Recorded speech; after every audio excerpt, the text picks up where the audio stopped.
Hello, well, it's speech festival time again, and if you are looking at this video, it's because you are considering performing The Trees by Philip Larkin, or When I Set Out for Lyonesse by Thomas Hardy, or Driving Home by Gerard Benson, all really good poems.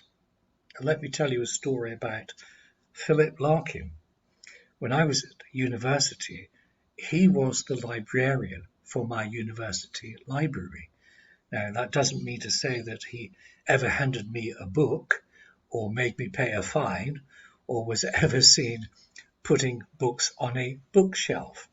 It was a sort of honorary title, but Philip Larkin was a very well-known poet by that time, and of course we were proud to have him as our librarian. Now, when you perform your poem, again this time it's going to be by video, but you have to pretend that you have an audience in front of you, a live audience, and you have to know what the examiners are looking for. Well, the first thing they want to see is that you can actually speak English, because this is an English-speaking competition. And that means that you are able to pronounce your words well. That means saying the word absolutely properly. I'll give you an example. Take the word pronunciation.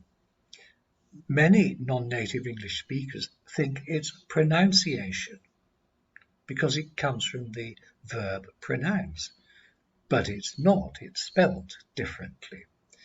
So pronunciation is the proper way to say it. They also look for enunciation. That means saying the word properly and clearly. What they look for in particular is good expression, good intonation, the way that you say the words that you are saying so as to make the poem interesting. Now, most poems are little stories, and the examiners want to know if you can tell a story well in English, telling a story in poem form. Now, I have seen quite a few examples on YouTube of people using what we call a sing-song voice. And they recommend a sing-song voice to say a poem. Please don't do that. It sounds really, really bad. I'll give you an example. The Trees by Philip Larkin. The trees are coming into leaf like something almost being said. The recent buds relax and spread. No, don't do that. You're not singing a song. It's very boring.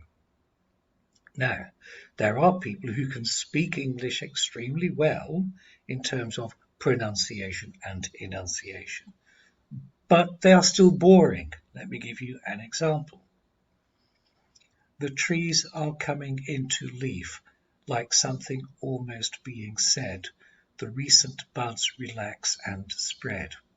Perfect English, perfect pronunciation, perfect enunciation, but no enunciation. But no intonation. There's nothing interesting about the poem when it's spoken that way. Now, I'll just give you an example of how you might start these three poems. Now, this is not a perfect example. It's just a way that you might think about it. So, let me start. The Trees by Philip Larkin. The trees are coming into leaf like something almost being said. The recent buds relax and spread. When I Set Out for Lyonesse by Thomas Hardy. When I set out for Lyonesse, 100 miles away, the rime was on the spray. Driving Home by Gerard Benson. Coming back home from Granny's in the car, I try to stay awake. I really do. Okay, so those are just some examples. Now, how else can I help you? Well, I can provide 3 recordings of the poem that you are going to perform. The first is when I go through all of the words slowly so that you can learn how to speak each word absolutely properly in BBC English. The second is when I speak at normal speed, using intonation as well, so as to make the poem interesting. And this will give you some idea as to how you might want to perform the poem, using really good intonation, expression, tone, pace, and so on. And the third recording would be with my face on camera, where I talk about the use of body language and gestures and the all-important facial expressions. So if that is of interest to you, write to me, Christopher, at hongspeechfestival@gmail.com. And I do wish you the very best of luck in the competition. Goodbye for now.